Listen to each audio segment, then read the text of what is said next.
Hello, America. This is Mr. Citizen Patriot. I finally have made it here to Washington, D.C. I've been around for 17 years, born in Los Angeles in 2003. My role is to bring patriotism to a higher level in our country. My role is to wear this uniform for the sake of the men and women who wore their uniforms to be shot at, that I may be free. I didn't go to be shot at, but the least that I can do for those men and women who gave their lives for me is to wear this uniform to remind the world who they are and what they've done. And I've come also to raise the spirit of patriotism in our country, to come together, whether you're on the political right or left, it doesn't matter right now. We as a nation must come together, and what better person to help bring the nation together than a person like Mr. Citizen Patriot.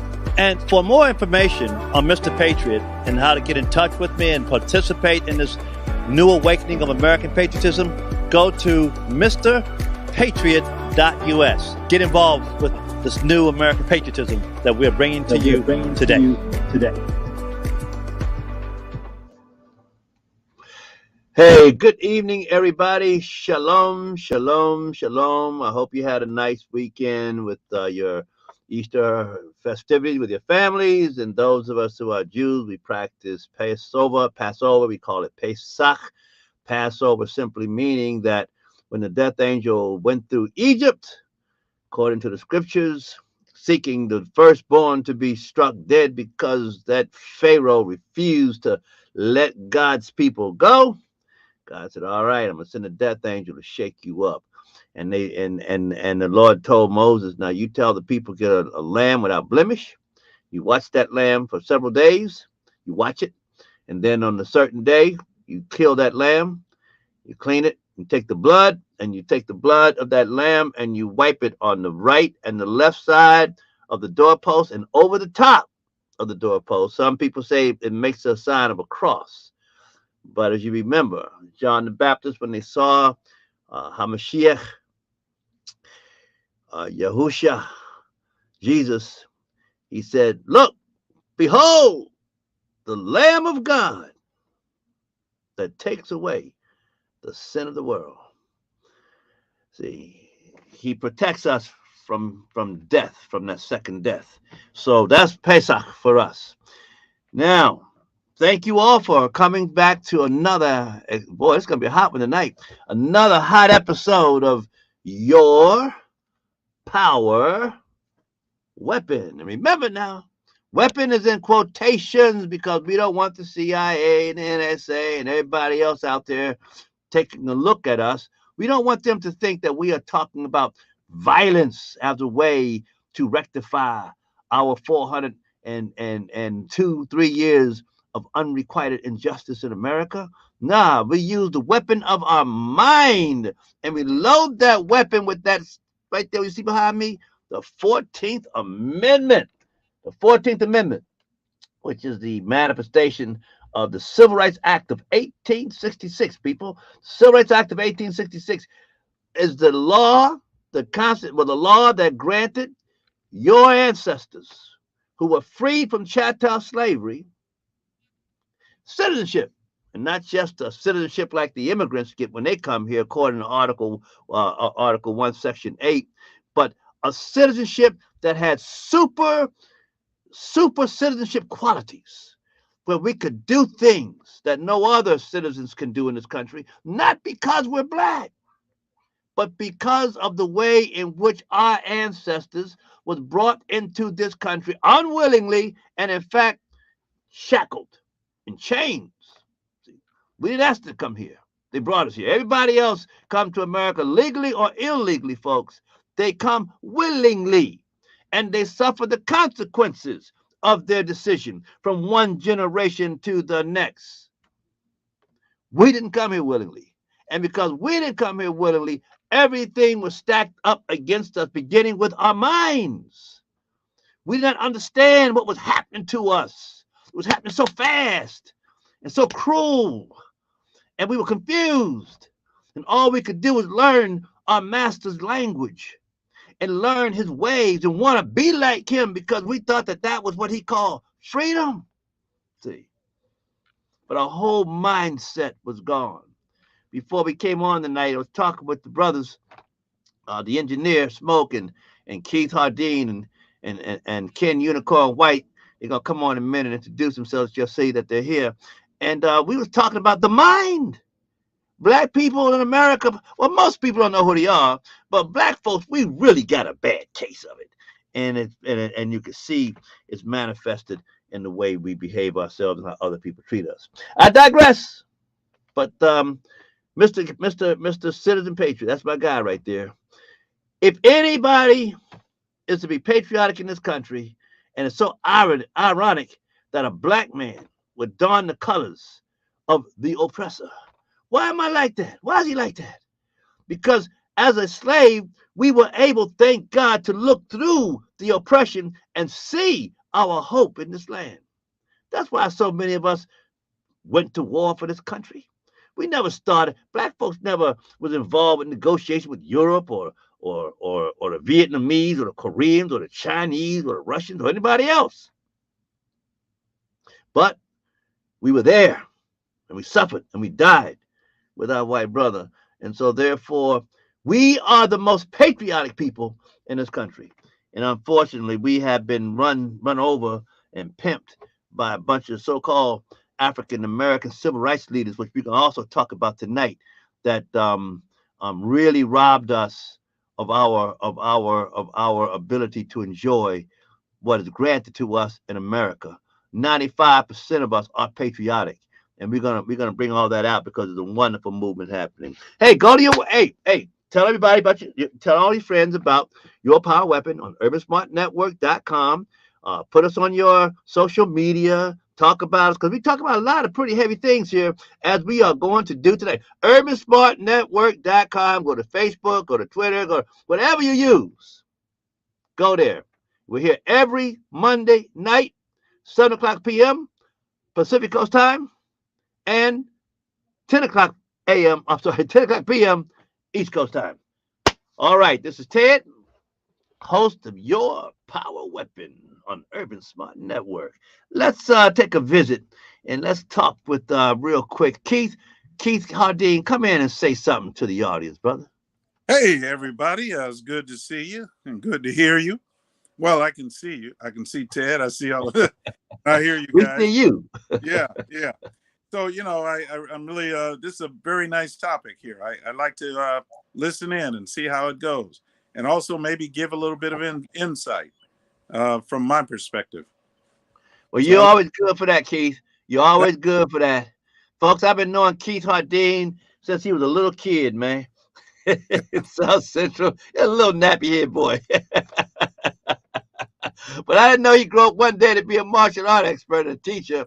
And that's the catch you want to mess with right there. And I haven't known him since he was a kid. But look, man, put that big ass fist down. We've known each other, oh man, going back in the days of 10, 15, almost 20 years ago, huh, Keith? But ladies and gentlemen, if you want to meet a brave and courageous man, meet Keith Hardeen. He would go out to South Central LA and all that black power stuff going on out there with Rodney King and everything. And Keith would stand up in a meeting and he hit them Negroes with the Constitution. They act like he was speaking a different language. And the host would always try to run Keith off real quick. But Keith stuck it out, and they respect that brother. They may not agree with him, but they respect him, and they better not put their hands on him. I got an interesting thought about the Constitution. Remember, I told you this. But if the Constitution wasn't made for us, how did that Miss Jackson get into on that Supreme Court? How did Clarence Thomas get on the Supreme Court? How did Marshall get on the Supreme Court? How did all the rest of these rest of the blacks? How did Obama become president if that Constitution did not apply to us? Boy, Keith, ladies and gentlemen, viewers, Keith shared that with me the other day. I said, man, that's brilliant insight right there. That is definitely brilliant insight. The Constitution ain't for you. Why we got 53 black people in the Congressional Black Caucus, more black people in government in the history of our country. The Constitution wasn't for us. All them black police chiefs that raise their hand and swear to the police. We're gonna move on, man. Hey, Ken, Southside Unicorn, come in and talk with the people for a minute, man. What's going on, brother? Hey, everybody. Can you hear me? No, we hear you. Oh, okay. I'm Well, messing with you, man. first of all, thank you for having me on the show. I am honored to be here. We are to have you. It sounds like it's going to be a really interesting show. I can't wait to hear everybody's opinions on a very complex issue, which is the black host. I use a biblical term. I get to use that right quick. The black host, talking about all of us in the black community. Some pretty interesting things coming on right now. I'm sure you're going to touch on them. Some of the things that Al Sharpton has said. Some of the nuances of people like Charlemagne the God and other notables on the left in the black community are saying some pretty interesting things. And I just can't wait to hear everybody's opinion and take on that. And again, thank you for having me on the show. Hey, man, Unicorn, we appreciate you. You got that horn sharpened, don't you? Ready to go. There it is, folks. How you Ready to go. Yeah. I get you. Sticky with the My horn. My man. Folks, I apologize because the ladies on here tonight. We was gonna cover something on COVID. COVID, the pandemic is gone, but COVID remains. It's a political thing going on out there, y'all, and it's so blatantly political. I guess sometimes what you have to do is if you tell a lie long enough, you and everybody else around will believe that lie. But hopefully, God willing, blow up in their faces. But hey, once again, it's Ted, your power weapon on urbansmartnetwork.com. Check us out. All right. Last week, now the week before that, my dear friend, sometimes foe, sometimes friend, sometimes foe, for 37 years, my friend, now I consider my friend.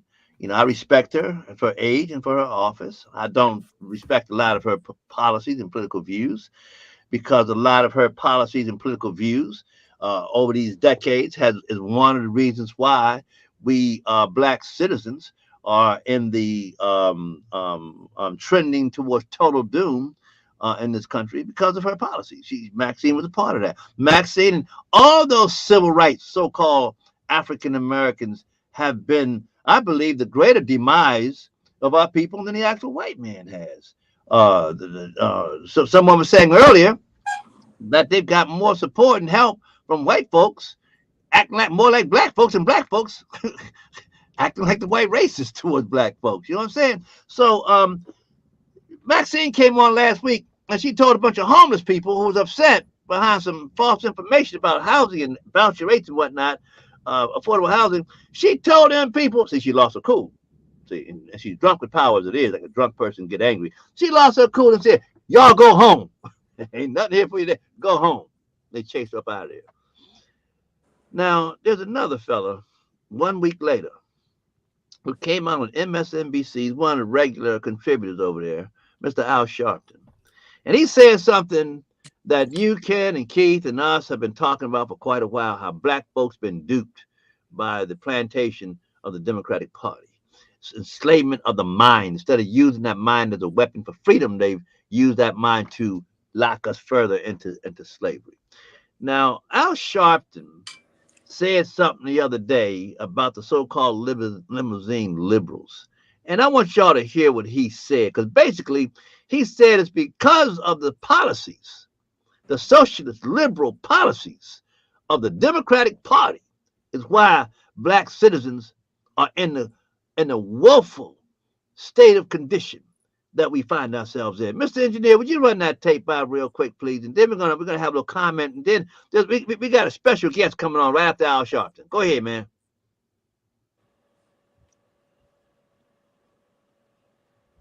Check this out. Y'all gonna trip, man. Don't fall over nothing when you trip, though, okay? Unless you got insurance. You know, we gotta go through some of this stuff here. You know, as part of getting these things together. I didn't get this information to the engineer till late, so we thank Bob Smoke for his hard work. to make this happen for us. Cat's a genius, man. See, now it was working earlier, folks, but right there, he's talking to the people of color's life. If you are living in a city, in a neighborhood that is inundated. Can you please? I know you've done it a lot. No, can you explain to white woke leaders? Can you explain to them that they're not only losing white dudes in the upper Midwest, they're losing people of color? They're losing people of color because they really don't get the people of color's life. If you are living in a city, in a neighborhood that is inundated with crime, and you act like that is not an issue, you've already lost me. That is an issue. Yes, we're going to do policing. I've been out front of that.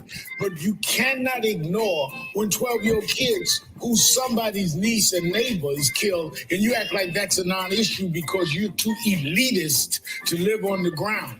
We don't want to be manipulated by right-wing elitist billionaires or by left-wing guys that don't understand our life on the ground, that is living in fear of crime, that is living as a result of inflation that is killing us. Many parts of this country, we need gas to go to work.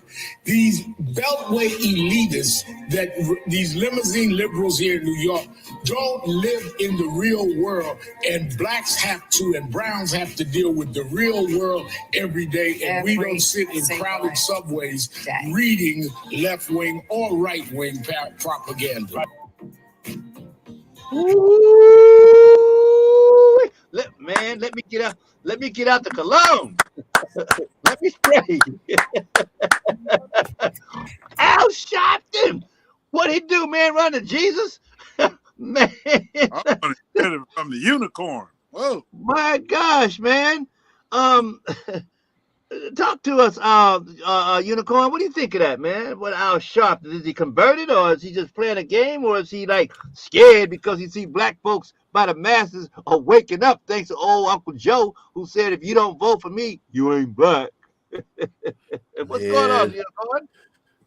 Okay, before I even start to talk on this one, I gotta get in my mini prayer closet, calm my spirit man down, because I don't want to, be getting all riled up. Look, he's not scared. He hasn't had a come to Jesus moment. You ever seen bodybuilders when they're up on the stage for that last show off and they're all lined up and they're flexing and everybody's doing this, and the way you show the judges that you want that vote, the way you show them that you're more serious than the man next to you on the line, you step a little bit in front of him and you flex in front of him, or you cut him off and you flex. All Al Sharpton, Charlemagne the God, and any other damn Democrat that's now starting to talk about crime and high gas prices and all of these things, they're a damn lie.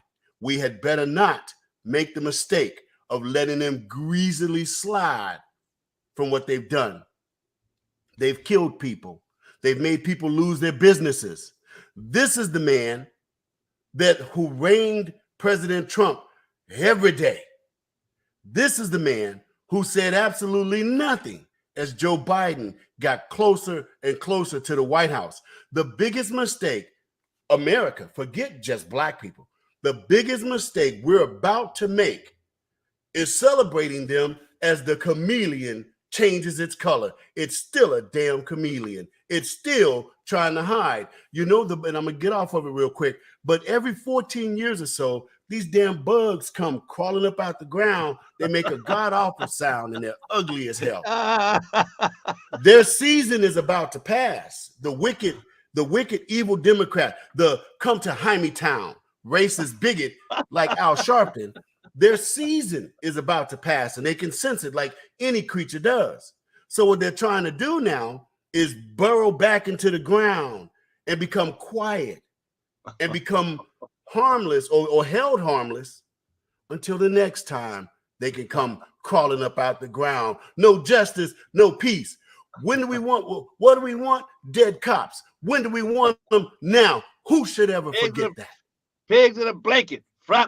Pigs in a blanket, fry them like bacon. Thank you. So what are we Defund doing? the police. Defund the police. And he just sat there, and I heard the man say, "Oh, he ain't never been against defunding the police." I heard him say it. And as an ex-police officer, military and civilian, how dare he? So, okay, fine. This is what they want to do. They want to try to change their stripes. They want to try to change their colors or whatever. If we be the men and women of God that we claim that we are, and we're supposed to be quick to forgive, I understand, but they're not repentant, so they don't qualify for our forgiveness. The bottom line is we're to make them stand into the light of day and let it burn them to cinders. And if there's any forgiveness for Al Sharpton and those like him, let it come from God, because we watched a police officer, a black police officer, bleed out and die on TV. Shall we forget that because Al Sharpton wants to sound like a Blexit? He ain't no damn Blexit. He's still Al Sharpton, the enemy of America. You know, the funny, hey, we appreciate that, Unicorn. You definitely got that horn sharp tonight. Thank you so much for that. Yeah, you know, he talks about the liberal limousine. What call them? Limousine liberals and the elitists and all their wealth and money and power and want to just use black folks and whatnot. Well, you know, he got a penthouse apparently in New York, a $3 million penthouse, something like that up there in New York. The man is wealthy, and he got that money primarily through the Democrats and through the connections that the Democrats gave him. And someone said he's like $3 million in tax debt. By now, it's like $5 million with interest. Yeah, they ain't messing with him. And recently, it came out about 2-3 years ago. Al Sharpton is a FBI or CIA informant. Let me say something real quick. He was the one that got Gotti them down. He brought Gotti down. Real quick. I was in a barbershop many years ago. Now, I cannot discuss a lot of things about my past. I just can't. But in this barbershop, I tried to explain to African Americans that Al Sharpton is a federal operative, and I know he is. And I told him because it was private company. So I went ahead and I told them how I know exactly what he is, and they were like, "Oh man, you lying, you this and that." Now it's 5 or 6 years later. Am I crazy or was I right? No, brother, you're right. It all came out. You know, and what surprises me for a snitch like Al Sharpton, he still the Costa Nostra people ain't hit him yet. He ain't been hit. So the dude got something going on behind the scenes where he's getting away with that stuff. And one more point, but where he got away with. Y'all know, see, a lot of y'all younger people, viewers out there, you don't know how Al Sharpton got started. Sharpton was a drug dealer, man. He was a pimp in Harlem, man. And he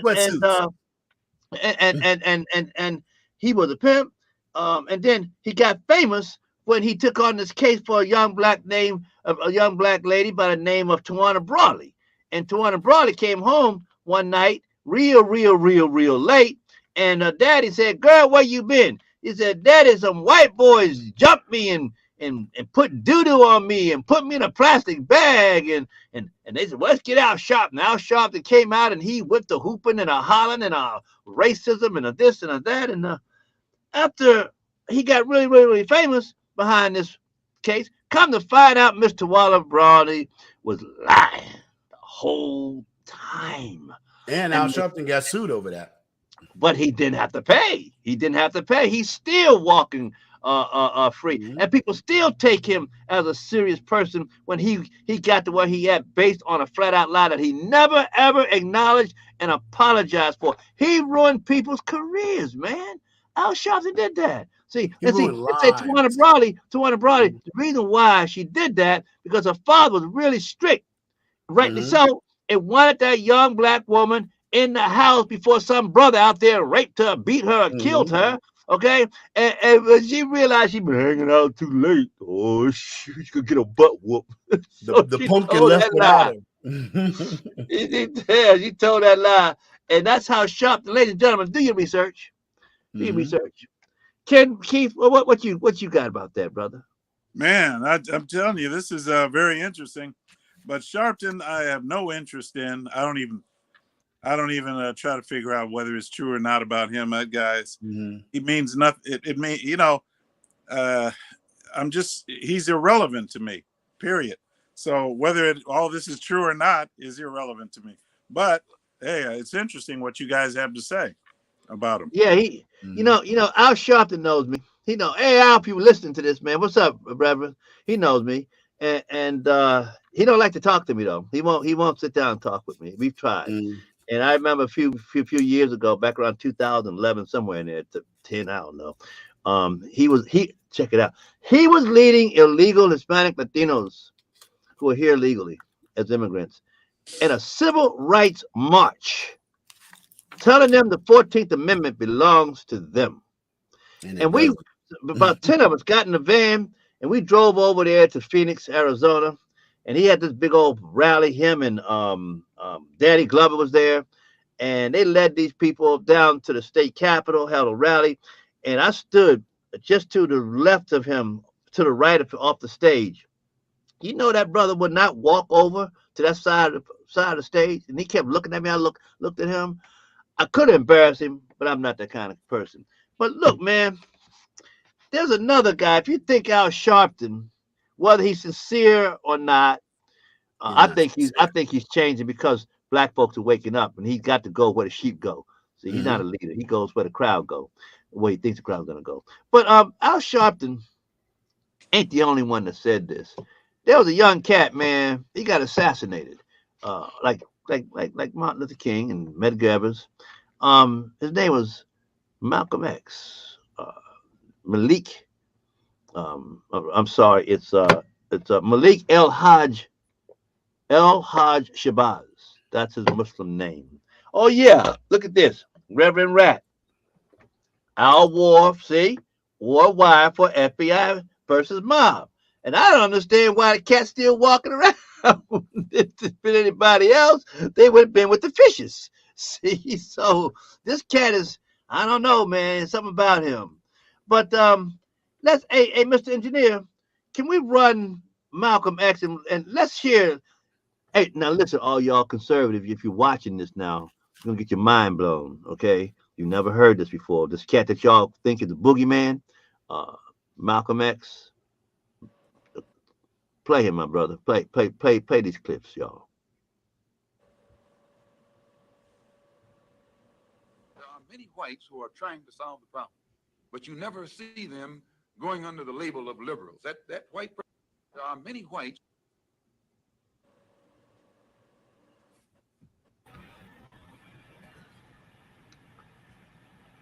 There are many whites who are trying to solve the problem, but you never see them going under the label of liberals. That white person that you see calling himself a liberal is the most dangerous thing in the entire Western Hemisphere. He's the most deceitful. He's like a fox. And a fox is always more dangerous in the forest than the wolf. You can see the wolf coming. You know what he's up to. But the fox will fool you. He comes at you with his mouth shaped in such a way that even though you see his teeth, you think he's smiling. You take him for a friend. But Malcolm X got what was coming. He got what he asked for this time. So love me, love me, love me. I'm a liberal. Get it? You get it? Yeah, what'd he say? At least with the conservatives, they're gonna come at you straight like a wolf. You know what they up to, right?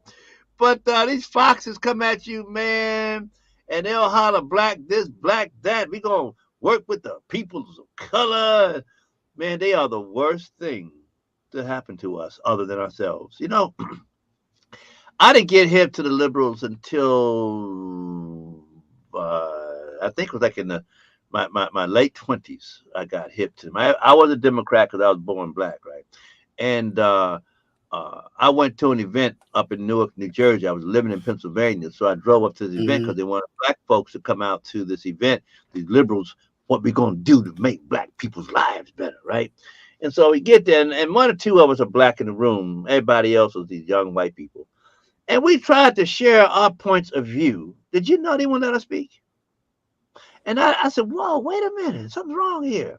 And so by the time I moved out to California and I got involved with the homeless, and I went down to Skid Row the Lord instructed me to do. And I ran to a young black man I paid such homage and tribute to. He's kind of one of my early mentors, a young black brother by the name of Harry Rogers. Grew up in South Central LA. And he's a thug, been in prison most all his life. And then one day he got tired of being a thug, went into prison. And he got smart like Malcolm X. He started going to the library and he's reading.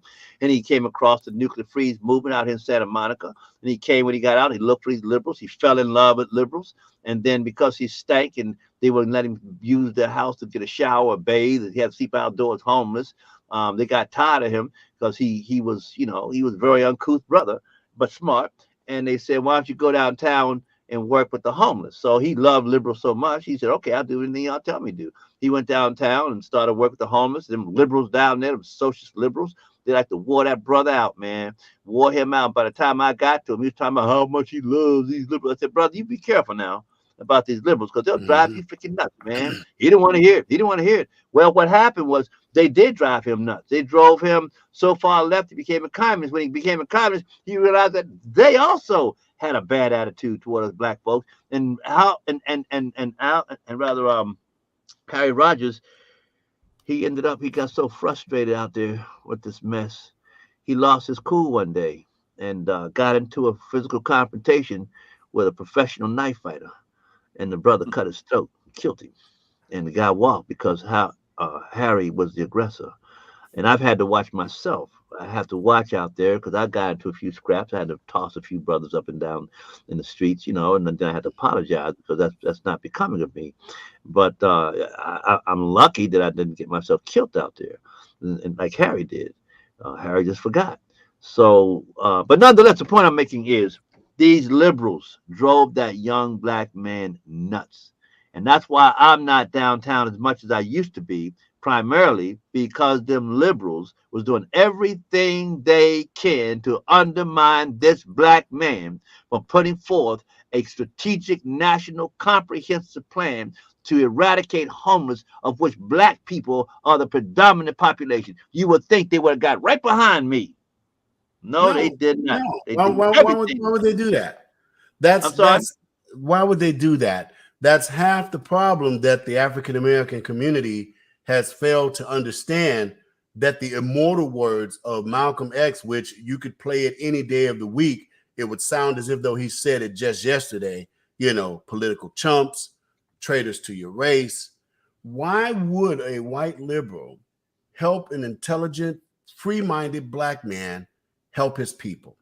They're not going to do that.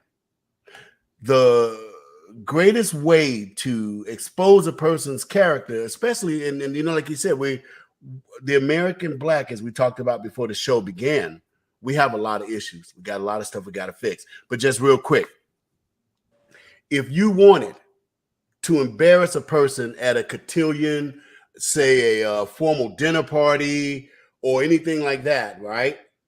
You would invite that person to that dinner party. You wouldn't tell them the rules. You wouldn't give them any of the Emily posts that your salad fork goes next to your dinner fork that goes next. You wouldn't tell them any of that. But what you would tell them is, you in charge here. Whatever you want to do, you can do it. Because these people treated you bad so long, now you in charge. You go on in that damn dinner and you eat and grab whatever you want.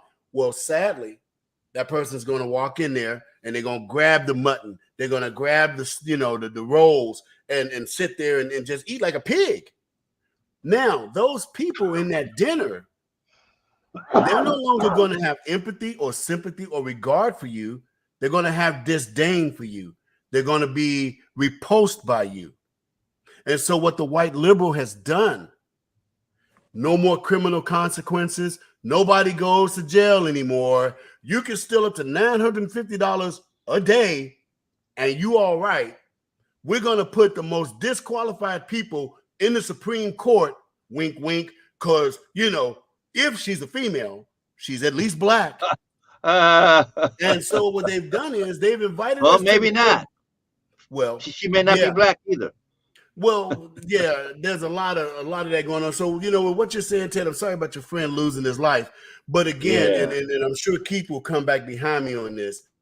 When you are a professionally trained expert in martial arts, self-defense, or whatever, and I say we because I'm one of them, we have a greater responsibility not to harm people.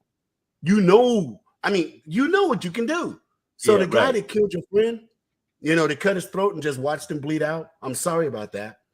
But he knew what he could do. He knew it at any moment he wanted to kill that man, he could. Oh yeah, when he went into a stance, all the witnesses told me when we investigated, when he went into his knife stance, everybody said, "Oh shoot, this cat's a professional." And see, some people would recognize that too. There's a way. Yeah, they recognize it. Yeah, right. Somebody who doesn't know what the hell they're doing will hold the knife a totally different way. But the minute you see a man control, and that's the proper word, control a knife the proper way, you might not want to mess with them. So, again, my condolences about your friend. But Keith, I'm sure I'll get an amen on you from that. When you have the ability to take human life in less than 3 seconds, which is the average time it takes to kill a man, if you can do that, you really shouldn't be engaging regular civilians. It's not right. Well, I would even add to it. If he was such an expert, well, he could have disabled him without. I mean, I know how to do it. I know how to disable a man without killing him. I've seen you do it. That's what I'm saying. Yeah. See, but see, we also think though. See, Harry was a part of the so-called Black Gorilla family in jail. Oh. Okay. And so we think that he said or did something, and they sent that cat out to hit him. Is what happened. So he wasn't trying to save Harry because he started the fight, really, But I digress. The point is, Mr. Engineer, do you have the other Malcolm X clip? Can we show that real quick? This one's really tough, man. He really lays it into these folks, man. Check this guy out. Check it out.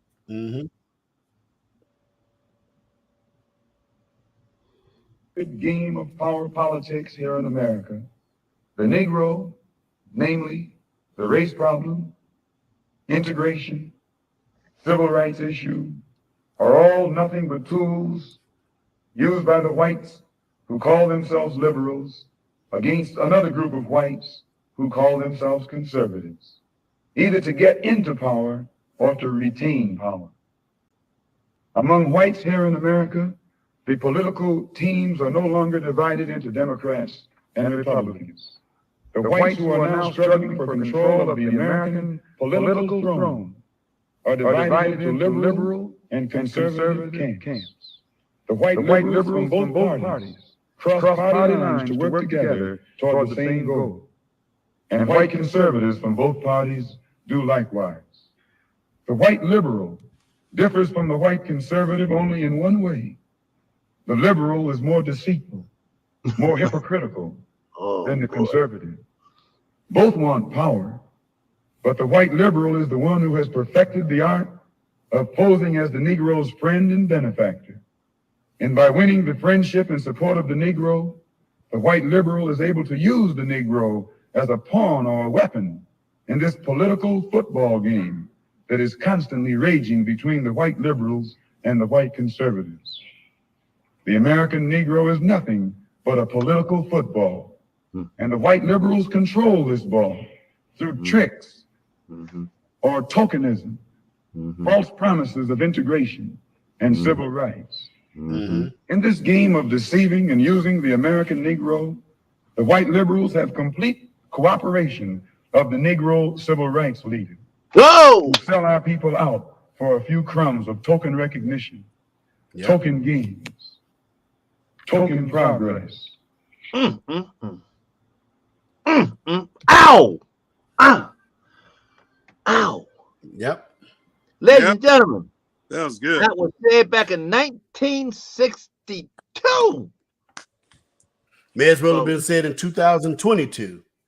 Teach my brother. Teach my brother. Boy, did he nail it or did he nail it? You see, well, that's the beauty of prophetic word from God. It's enduring. It's enduring. And that was putting him from God Almighty. That's right. Words. I don't know if he knew he was speaking for God's word was coming to him, but he sure enough spoke the truth. And that can be applied so easy today. One of the things that our ladies and gentlemen, by the way, this is Ted. This is Ted on Your Power Weapon with Keith Hardeen and with Ken Unicorn White on UrbanSmartNetwork.com. We're here every Monday night at 7 o'clock p.m. Pacific Coast time, 10 o'clock p.m. East Coast time. And so I just want to let y'all know, tell all your social media friends and relatives that we're here every Monday night. Let me point something out about black folks as number one political champion. Uh, the greatest man I think in black people's lives, other than God and Jesus Christ, Yeshua, is Abraham Lincoln. Abraham Lincoln said before he was president, he said about America, he was very good with this. He saw it. He said, America is a nation divided against itself, and a nation divided against itself cannot stand. Now, a lot of people think that that division is between white people and black people. Not true. Because black people, we did not own the house. We were not in the house of America. We was in the slave quarters. The house was divided against itself over the slave people. It was white people divided against white people, immigrant people divided against immigrant people over the chattel slave people. See, and they bickered. This nation is founded on this bickering. And in 1861, these people went to war with each other. Ended up over 4 years, killing more young American white boys in all the wars of America, foreign and domestic, put together. Over black people, or because of us. And not over black people, over human beings who were treated in this country contrary to what is written in our first law, the Declaration of Independence, and they had a big brawl over that. And this fight, even though the Northerners won the war and broke slavery, chattel slavery, the Democratic Party has never forgiven the Republican Party, who are so-called conservatives, the Democrats are so-called liberals and socialists, never forgave them for snatching our black butts out of their hands and setting us so-called free. And that's what's going on right now today. They use Al Sharpton, Jesse Jackson, all of those people out there, the Black Lives Matter, LeBron James, Colin Kaepernick, you name it. All these people around Black Lives Matter talking about the racist white man, the white man system of racism. These are the ones who, what's that? Eric Dyson Clay. These are the people, folks, who got y'all all confused about us and them, the white man that is. I'm gonna tell y'all something, man. Abraham Lincoln was not a black man. Some people want to say he was black. Oh, whatever. but he was a white man. And that white man died freeing and empowering us. You see, if America was as racist, if America was as racist as the well-paid shills in the black community want us to believe, there would be no 13th, 14th, or 15th Amendment. There would be no Civil Rights Act of 1964. They would have basically told us, sorry about your luck, get over it. Oh, and by the way, here's a ticket back to Africa. You know what I mean? Yep. This whole concept is a lie. The 1866, Ted knows that one quite well.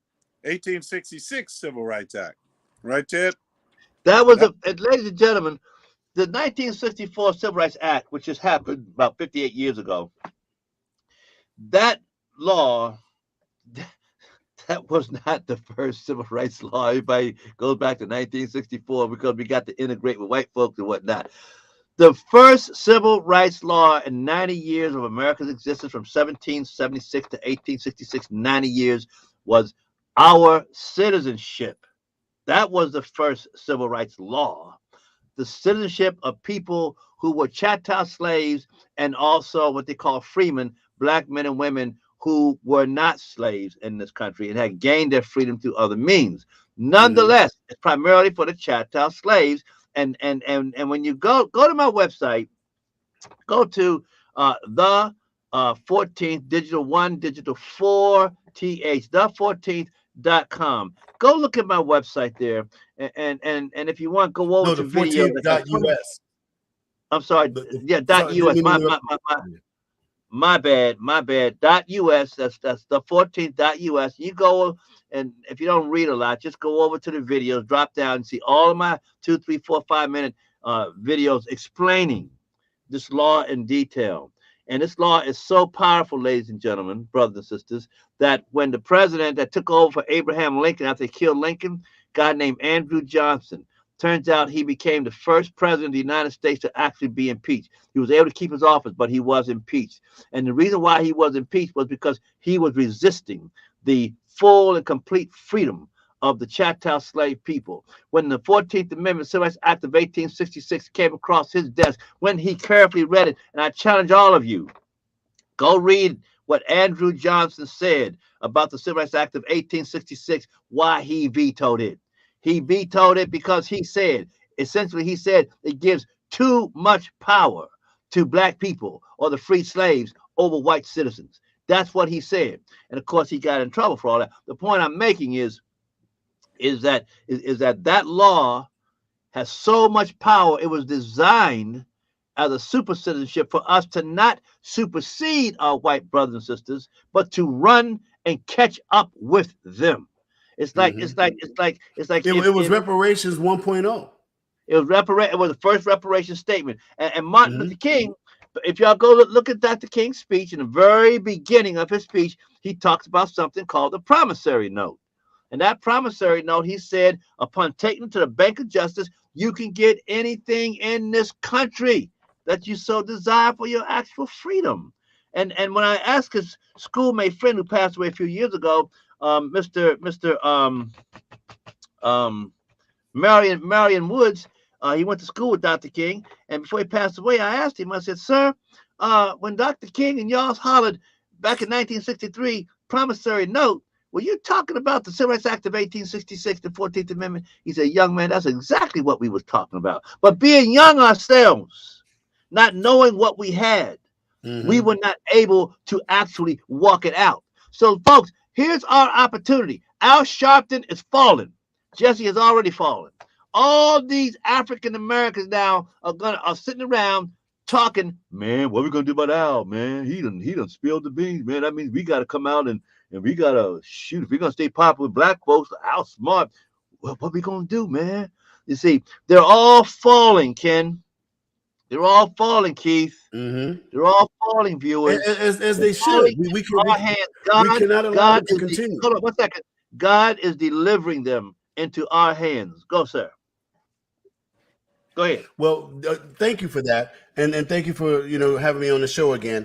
But we must not allow the Al Sharptons, the LeBron James. I mean, for Christ's sakes, LeBron James is stumping for China. He's mad at Americans who are speaking out for the Uyghur Muslims who are being slaughtered in China. Okay? And LeBron James is angry at them.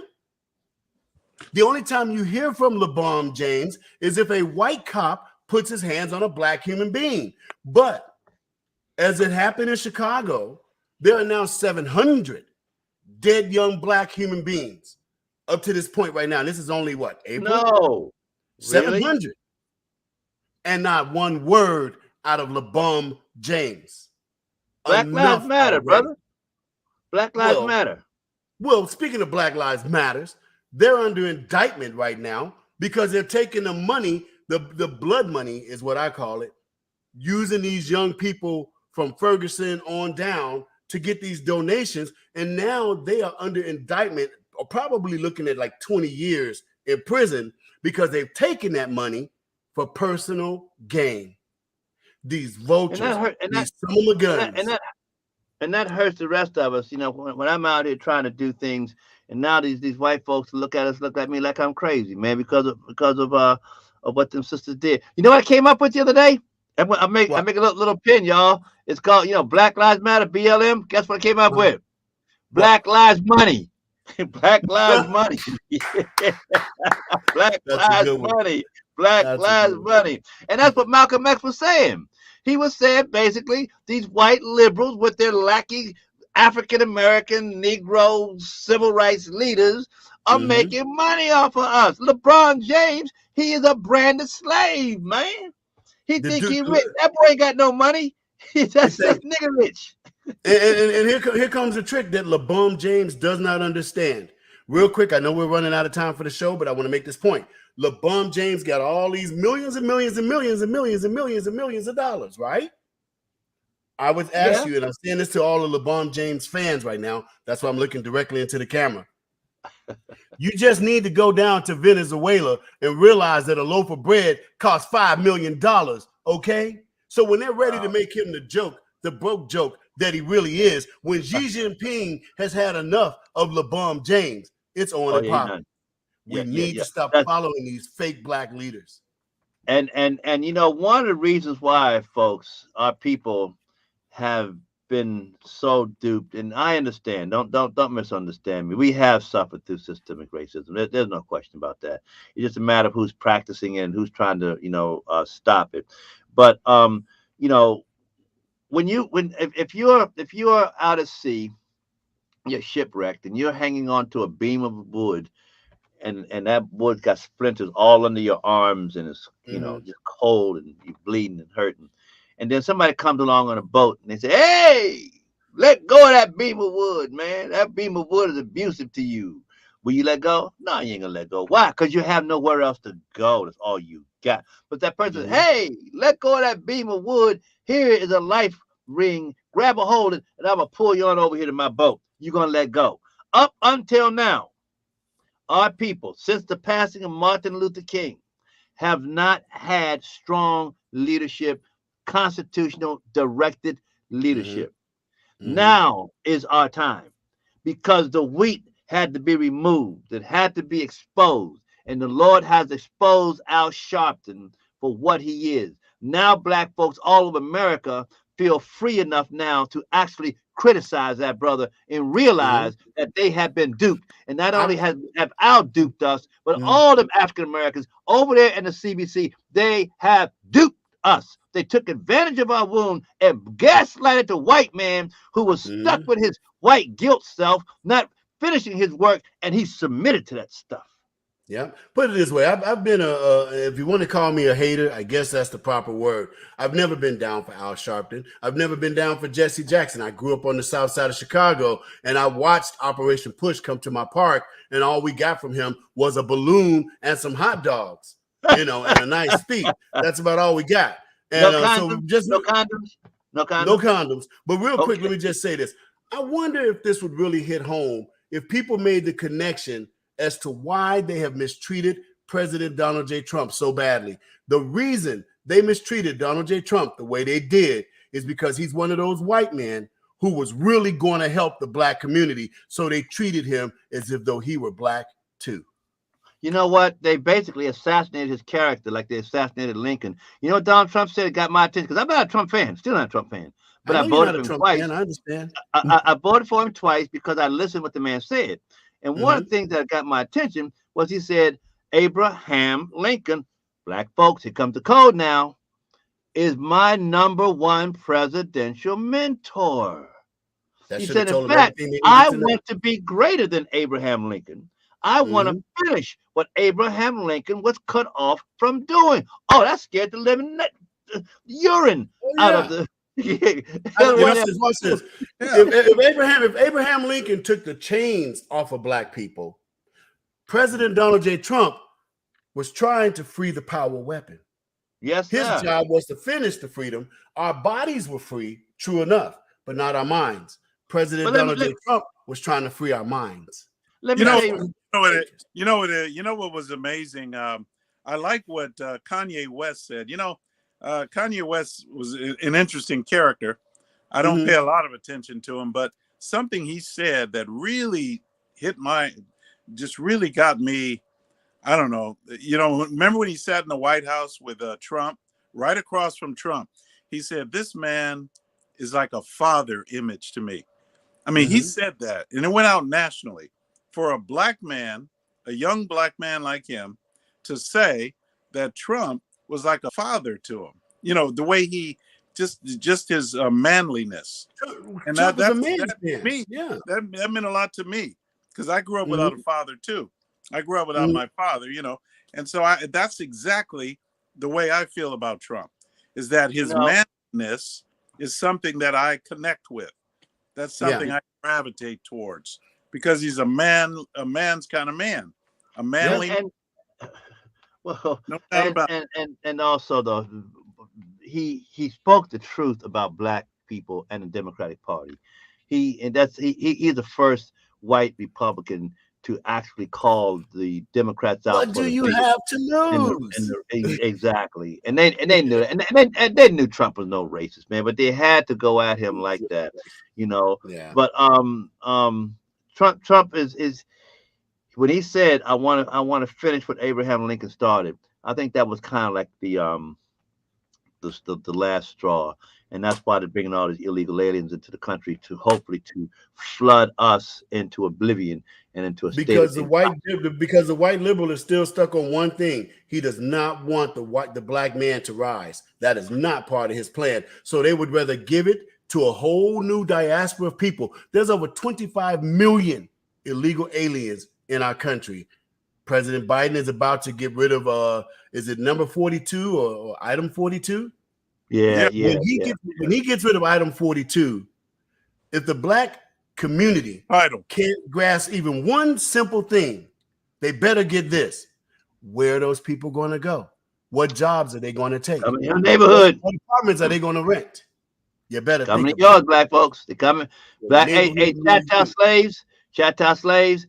They're coming for your promissory note. Already, they're saying when that babies are born here that they get the 14th Amendment promissory note, and your African American leaders have said that's right. Y'all welcome to this stuff. We don't want it. Y'all can have it. So yeah, man.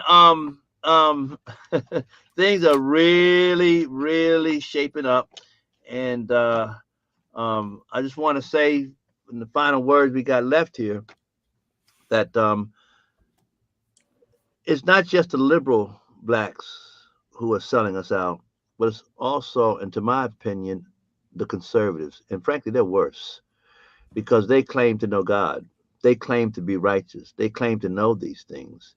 You know, so why you coming at me, huh? yeah. Nah. If your shoe fit, wear that sucker, man. Either have to let him here. Real quick, before you do your diatribe, I want to say something. Something's going on. I got fans of my show who are watching your show right now, and they were trying to comment, but they can't comment. They're trying to comment, and you got like 20, 30 people that are trying to comment on your show right now, and they can't get in. Well, we have to talk to Bob about that, folks. Come back and see us again next week. Ken, I think I'm going to ask you if you're a host. Say hi to Darlene right quick. Darlene's out there. She said, whatever you do, don't forget about Whoopi Goldberg and Ilhan Omar as part of that nefarious team of people screwing us up. And Ted, before you go, next week, I know you're going to get on this. I just saw flash across my screen. Breaking news. No more masks on airplanes or in airports. It's optional. Wow, thank God for that. They finally came to freaking senses, didn't they? Thank God for that. Yeah, just look, it could come back. So, but yeah, that's good. Again, I have my complaint is primarily to the conservatives because had they listened to us, Donald Trump would probably still be president right now. But see, they got their little pimp job going on too. And Malcolm X talked about that. All right, ladies and gentlemen, thank you again. And all of Ken's guys and our guys and Keith's guys, thank you so much for visiting your power weapon on UrbanSmartNetwork.com. We will see. Get him, Keith. Hit him with the job, brother. We will see y'all next week. God bless you, man. Thank you so much, Mr. Engineer, Urban Smart Network, Urban Smart Studios. God bless you all, and thank you for having me on the show.